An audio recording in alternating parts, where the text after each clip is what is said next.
Hey folks, welcome back to Precalculus. We're in chapter 5, finishing up the chapter with section 7, talking about trigonometry on the coordinate plane. Okay, so we're going to start off with a little bit of review here, talking about the definition of sine and cosine and tangent and their reciprocal functions. So remember that sine on the unit circle is y over 1. So cosecant would be 1 over y.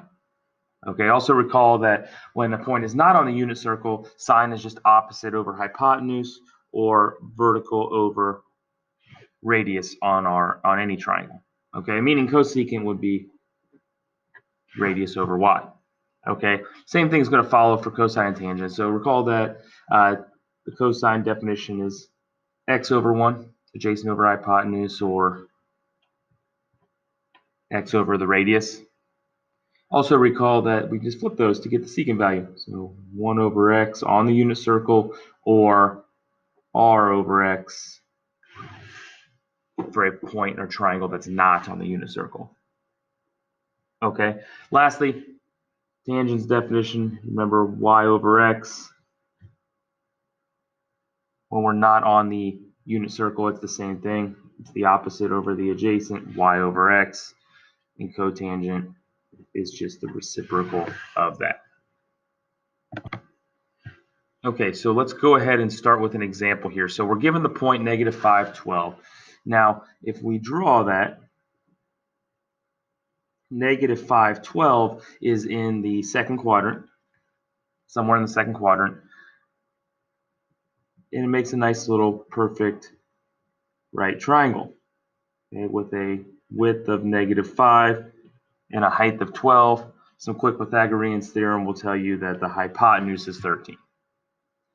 Okay, now, even though this is theta right here, we can use this triangle to define theta. So the sine of the angle theta, opposite over hypotenuse, is going to be 12 over 13. Meaning the cosecant is going to be 13 over 12. Real simple there, flipping it. Cosine adjacent over hypotenuse, negative 5 over 13. Meaning the secant value is negative 13 fifths. Okay, notice that in the second quadrant, sine is positive because the y-coordinate is positive. Cosine is negative. The x-coordinate will be negative. Notice that we're not on the unit circle, folks. Okay, the radius is not 1, so you cannot simply say that the sine value is the y and the cosine value is the x. It's only true when the hypotenuse is 1. Okay, some fun stuff. You can go ahead and divide everything by 13, and then that will be true because the hypotenuse will be 1. The height will be 12 thirteenths. The width will be negative 5 thirteenths. So just a little fun fact there for you.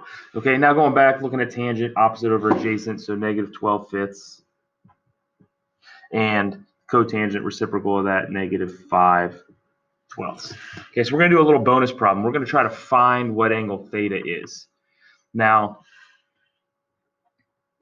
let's write it out. What is theta? Okay, now theta is in quadrant 2.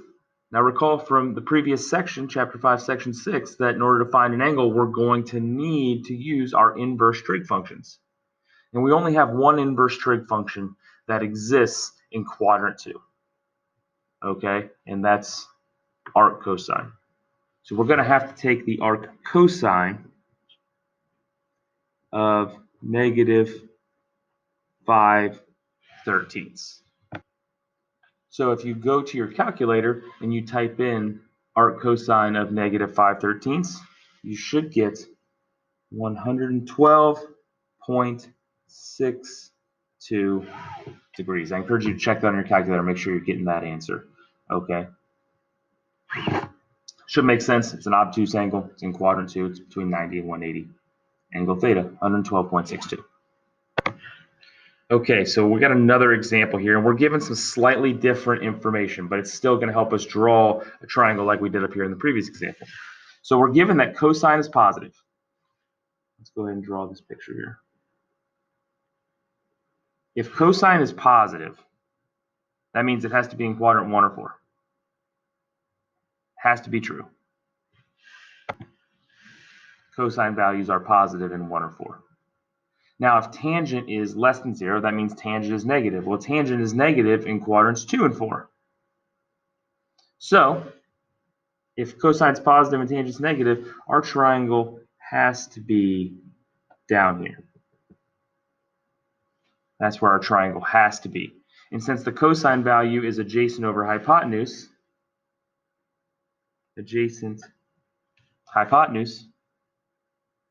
we can do a little Pythagoreans and find out that our height is -3. Now we can go through and evaluate all 6 trig functions.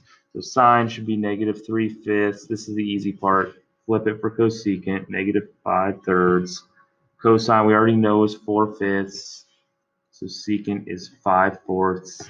And tangent is obviously -3/4.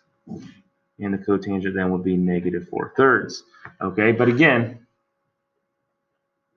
what is theta? Okay, and I forgot to draw theta, but we can draw it now. No sweat. There's theta. Okay, it's a counterclockwise angle. It's a positive angle. Now we have a couple inverse trig functions that exist in quadrant 4. Arc sine and arc tangent. So it doesn't really matter which one you choose. I'm going to go ahead and just choose arc tangent. So I'm going to take the arc tangent of -3/4, making sure my calculator is in degree mode. And if I do that, I get -36.87 degrees, okay, which is interesting because that's what this angle is. I'll do it in dotted. Okay, that's what this angle is. That's -36 degrees right here. We're trying to find this angle. So what we need to do is take 360 minus this 36.87 and we'll get what our actual theta is. So if we do that real quick, you should get theta is equal to 323.13 degrees, which should make sense to you because 323 degrees is a quadrant 4 angle. So for now, ladies and gentlemen, if you look at the back, everything should be reviewed from reference angles and examples of reference angles to coterminal angles and even solving some simple trigonometric functions, seeing where cosine is equal to radical 2/2, obviously pi-4 and 7/4. So you guys are really quick at those things by now. All of the back is reviewed, so you can feel free to try it if you want, but for now you are only responsible for the first page. I look forward to helping you guys in class. Make sure you guys bring questions, and I'll see you soon. Have a good day.